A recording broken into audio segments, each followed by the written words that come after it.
everybody would have a seat. I have been tagged in a Facebook post. That was efficient. All right, so for anybody who doesn't know me, my name is Dominic Canary, WSU alum. If you're not here to learn about photo editing, then you're in the wrong room. If you are here for photo editing, then hopefully you'll actually learn something today. I am, quick disclaimer, I am not a graphic designer. I've had no formal training in any type of graphic design. I've not even had a course in it. So some of the things that I use and some of the ways that I use them may not be right. So I invite you to participate in this talk. Feel free to correct me if I happen to say anything incorrectly or do something perhaps not the most efficient or best way. Because I know some of you guys probably have even more experience than I do. So please feel free to interrupt me at any time. Even now? Even now. Okay. For those of you who are unfamiliar with the group, most of the people here today are from the ACM, the Wichita State Student Chapter. You can visit our website there, and I believe there's a link to our Facebook where you can like us and be invited to future events such as talks like this. My email address is there. Feel free to contact me at any time. Be happy to help you out with anything that I can, be it graphic design or otherwise. So, without further ado, let's start. Today I'm going to talk to you about a program called GIMP. That stands for the New Image Manipulation Program. It is free software that you can download today. You can get it at gimp.org, and there are packages for pretty much every operating system out there. So Mac, Linux, Windows. We've also got it here on a flash drive. If anybody brought a laptop and doesn't have it installed and would like to follow along, just come up and grab it. Also, if you have your laptop, if you would browse to donstyle.net/gimp.zip, there's a file there that has this outline as well as some example files that we're going to be going over. So, like I said, today we're going to be talking about GIMP, which is free and cross-platform. It's comparable to products such as Adobe's Photoshop, which is kind of the industry standard for this type of photo editing.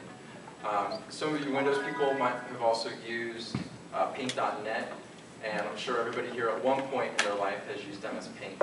T-Rex's mighty roar. So let's go ahead and get started. I'm going to fire up GIMP on my desktop here. 500 pounds of meat in one bite. And what you'll notice as soon as it starts up is that it's broken up into 3 distinct windows.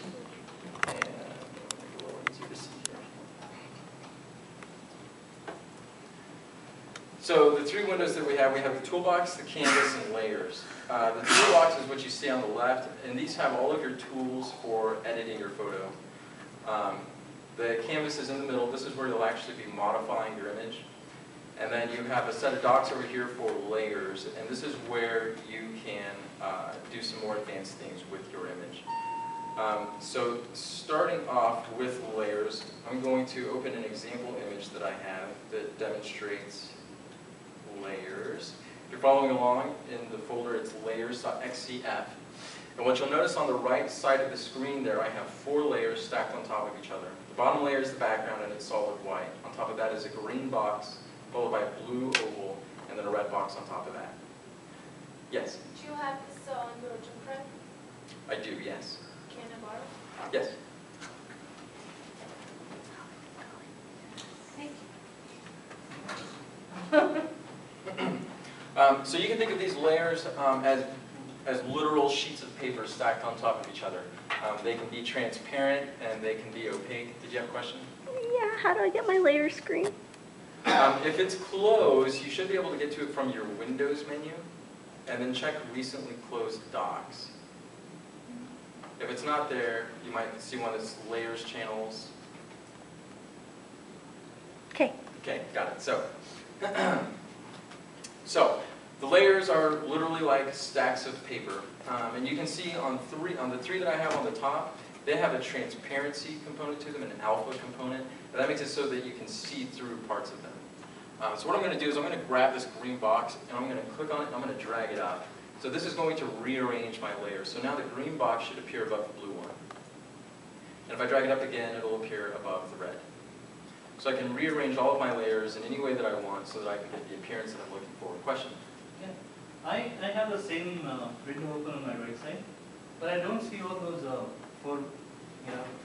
that blue, red, and green. Okay, yeah, you'll have to open the file, included in the zip file. Did you open up? Layers.xcf. Oh. Because I downloaded this thing online. No, this is his. Right, this is that file that I linked you to, domstyle.net/gimp.zip, or on the flash drive that was tossed back there. Okay, so any questions about layers so far? Whenever you're doing something with your image, it's only the active layer that will receive that. So if you've got the pencil and you're drawing, you will be drawing on the currently selected layer. So right now I have the blue box layer selected. So anything that I do will occur on the blue box layer. Now if I no longer want to see a layer, if I just want to get it out of the way, I want to make it invisible, I can put this little eyeball icon on the left side. So you can see I drew on the blue layer and now I've hidden it, so I can no longer see that graphic.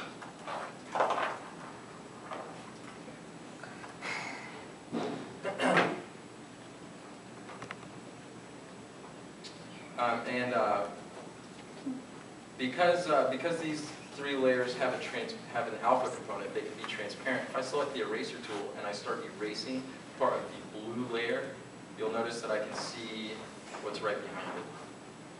So if you're working on a layer and that happens and it just turns white, then it might be because your layer does not have an alpha component. To add an alpha component, you can right-click on the layer and select Add Alpha Channel. In this case, this layer already has one, so I can only remove it. GIMP does support multiple levels of undo, and there's actually a dock for that.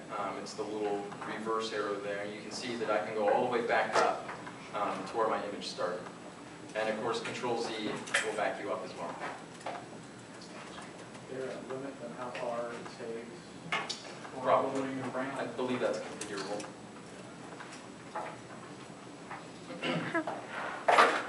So those are layers. So let's go ahead and get started on some of the basic tools and some of the basic techniques that you're going to use for editing a photo.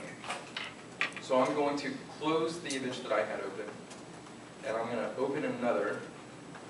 Let's work with Mr. President here. So here I've got an image of the President, and I'm going to hit Control-Shift-E, which is going to shrink wrap my window. It's just going to zoom it to fit. You can get that also from the View menu. Shrink wrap. It's there somewhere. There it is. So one of the things that I might want to do with this image is I might not care about all of these gomers standing in the background. Maybe I just care about the President himself. So I'm going to select my Rectangle Select tool here on the left. Now what this does is it allows me to select a rectangular portion of the image. So I'm going to select a box right around the President. And you'll notice that I missed his feet, and I did that intentionally because the Select tool gives me handles around the edges so that if I don't get it right the first time, I can modify it still. So I'm going to make it a little bit bigger to make sure I get his whole image. So now I've got him selected and I want to take everything else out. I'm going to go to the image menu and I'm just going to hit Crop to Selection.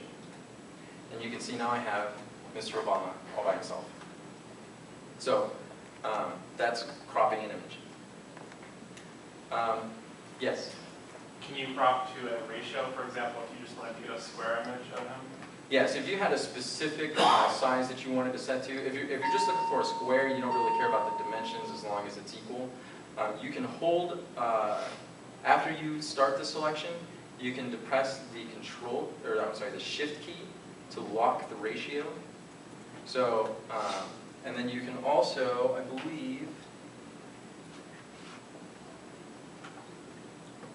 well, I thought there was an option for that in the toolbox, but apparently not.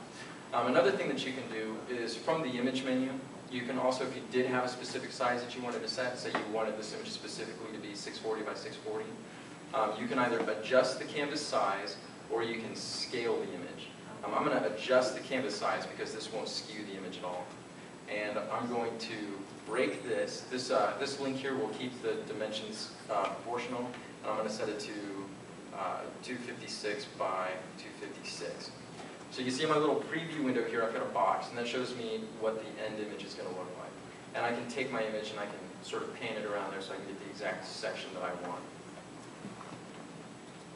Hit resize, and now I've got 256 by 256 image of it. Yes? My thing on the right's different. I don't know. Do you perhaps have a different dock selected? Look at the tabs along the top. I don't know. I don't have those tabs. That's the problem. Okay, so what you need is, if you go to Dockable Dialog, under the Window menu, select the Layers menu, and then it should pop up, does it? Yeah, but not like that. All right, see me after class. Okay. You're in trouble. All right, any other questions about cropping? Pretty straightforward. Scaling an image, as I was just saying, that's one of the other options that you have. You can do this under the Image menu. There's a Scale Image option. And you have some different options here. You can scale it according to a percent. So if you wanted to make it half as big, you could select percent and change it to 50% of its original size. And it's going to round it, of course, because the number of pixels don't lend themselves to an exact measurement, probably because it's an odd size, 415 by 275. If you want to make it larger, of course, you can make it 200%, would make it twice as big in both dimensions, so 4 times as big. And then you can pick your interpolation, which basically decides the quality of the resulting image. None is the fastest, but gives you the worst result. I usually leave it on cubic and just hit the button and let it do its work. So now my image is twice as big. So scaling an image. That's useful if, say, you want to email a photo and you don't care if that person has the high-res version of what you snapped. Rotating an image. There's a couple different ways to do this. The simplest way to rotate an entire image is, again, from the Image menu. There's a Transform button, and you can rotate it 90 degrees clockwise, counterclockwise, or 180 degrees. So typically this will happen if, say, you take a photo with your webcam and it's mirrored, or you just want to reverse an image because you had your camera turned sideways. So those are the most basic ways to do it. If you wanted to rotate it according to an arbitrary degree, there's a rotate tool over in the toolbox. So I'm going to select it, I'm going to click, and I'm just going to rotate to wherever I want it. That looks pretty artsy. So that's all there is to that. Now, of course, if I have multiple layers, I'm going to add a new layer by clicking the Add New Layer button. It's a transparency layer. I don't want it to have anything on it, so it's going to be transparent. I'm going to select my rectangle tool, and I'm just going to fill in a black box there. So I've got a black box, and now if I want to rotate that black box, like I said before, the tool that you're using will only apply to the currently active layer. So right now I have the new layer selected. By the way, you can rename layers by double-clicking them. Can you select multiple layers if you want to rotate? You can, I'll get to that. So if I just want to rotate this one layer, it's my selection. I'm going to click on it, make sure I have that layer selected, and then I'm going to rotate. And you can see it leaves the president and all of his guys alone. If I want to modify 2 layers at the same time, I can link those layers together. This is a little bit of an advanced technique. But besides the visibility icon, there's another column for linking layers. So if I select both of these layers, they are now linked. And that's a chain link, if you can't tell what that icon is. So now that those layers are linked, some of the operations from the toolbox will apply to both. One of them, I believe, is rotate. So I'm going to hit rotate and hit the button, and both layers are rotated. I believe that the move tool will do the same thing. Probably scale and shear will do the same thing as well. Not all of them do. If you want to flip an image, again, if you want to flip just a layer, you can use the flip tool. If you want to flip the entire image, you can get to that from the Image menu and then Transform submenu. Do all tools only work on one layer, but do the layer the image one with the entire image? Right.